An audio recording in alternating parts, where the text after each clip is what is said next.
SSC পরীক্ষার ইতিহাসে সবচেয়ে সহজ গণিত পরীক্ষা হবে এসএসসি 26 সালে।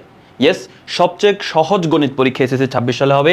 এখানে মাত্র 5টা অধ্যায়, না আমি 5টা অধ্যায় বলবো না, মাত্র 4টা অধ্যায় যদি তুমি পড়ো তাহলে সৃজনশীলে 100% কমন পেয়ে যাবো তোমরা গণিত পরীক্ষায়। তো আমরা যদি একটু দেখি কোন 4টা অধ্যায় আমরা পড়লে আমাদের 100% কমন চলে আসবে।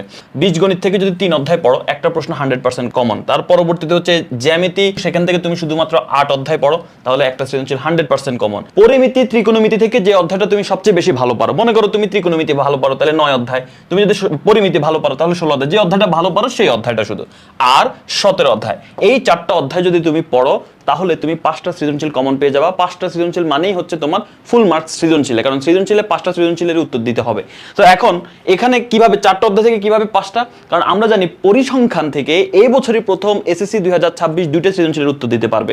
তাহলে তুমি দেখতে পাচ্ছ এখানে যদি 4টা অধ্যায় পড়ো তুমি 5টা সৃজনশীল কমন পেয়ে যাবা। সো যারা এখনো একটু কনফিউশনে আছো, সম্পূর্ণ সিলেবাস শেষ হয় নাই, সময় যেহেতু হাতে নাই, এই 4টা অধ্যায় খুব ভালোভাবে শেষ করে যাও। 16 অথবা 9, যে যেটা ভালো মনে করো, ভালো করে পড়ে যাও, ইনশাল্লাহ তুমি সৃজনশীলে 100% কমন পেয়ে যাবা।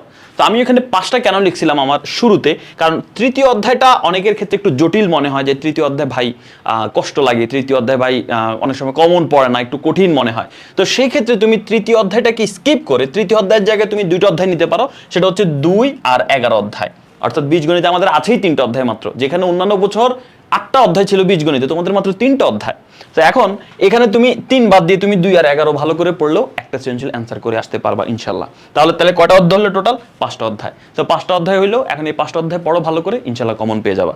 আর 8 অধ্যায় যেহেতু উপপাদ্য সম্পাদ্য মিশ্রণ আছে, যদি তোমার উপপাদ্যতে একটু অ্যালার্জি থাকে, যে না ভাই আমি উপপাদ্যতে একটু অ্যালার্জি আছে, উপপাদ্য বাদ, তাহলে সেই ক্ষেত্রে 8 অধ্যায় যে সম্পাদ্যগুলো আছে, লাস্টে যে আমাদের পরিবৃত্ত, অন্তর্বৃত্ত, বহির্বৃত্ত, সেই সম্পাদ্যগুলো বা আমাদের যে সাজেশনটা অলরেডি প্রোভাইড করা হয়েছে সেখানে যে সম্পাদ্যগুলো আছে সেই সম্পাদ্যগুলো, প্লাস 7 অধ্যায়ে যে সম্পাদ্যগুলো আছে সেই সম্পাদ্যগুলো তুমি দেখে যেতে পারো, উপপাদ্য যদি তুমি স্কিপ করতে চাও। এটা কাদের জন্য বলতেছি? যারা এখনো চিন্তা করতেছো ভাই আমার তো এখনো প্রিপারেশন হচ্ছে না বা আমি পারতেছি না সব শেষ করতে, তাদের জন্য বলতেছি। তাই বলতেছি যে এই গণিত নিয়ে যারা এবার খুবই টেনশনে থাকে, এটা আসলে আফসোসের বিষয়। বিগত বছরে রেকর্ড পরিমাণ ফেল করেছে গণিতে, এবং আমি বিশ্বাস করি এই এসএসসি 26-এ রেকর্ড পরিমাণ পাস করবে গণিতে, অথবা রেকর্ড পরিমাণ ভালো রেজাল্ট করবে গণিতে। শুধুমাত্র একটু স্ট্র্যাটেজিকভাবে তোমাকে পড়তে হবে, খুব কঠিন সিলেবাস না কিন্তু। তুমি যদি খুব স্ট্র্যাটেজিকভাবে পড়তে পারো তাহলেই হয়ে যাবে। এই যে মাদ্রাসা বোর্ডের প্রশ্ন আসলো, আমাদের রোড টু মিশন 100 সাজেশন থেকে সম্পূর্ণ কমন, অর্থাৎ আমাদের যে ইজি ম্যাথ বইটা ছিল সেই ইজি ম্যাথ বই থেকে সৃজনশীল 100% কমন এবং এমসিকিউ 100% কমন এসেছে, একদম 100%, 100-তে 100।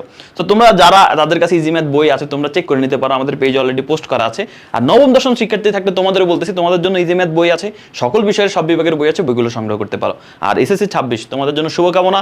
সময় নষ্ট করো না, যে অল্প কদিন আছে, 1 দিন বা 2 দিন তোমার কাছে ম্যাক্সিমাম সময় আছে, এই সময়টা কাজে লাগাও, এবং ইনশাল্লাহ দোয়া করি তোমার এসএসসির ম্যাথ পরীক্ষা স্পেশালি অনেক ভালো হোক, সবগুলো পরীক্ষায় ভালো হোক। যেহেতু আমি ম্যাথ পড়াই, সেই জন্য আমি ম্যাথের জন্য একটু স্পেশালভাবে দোয়া করলাম। Best of luck.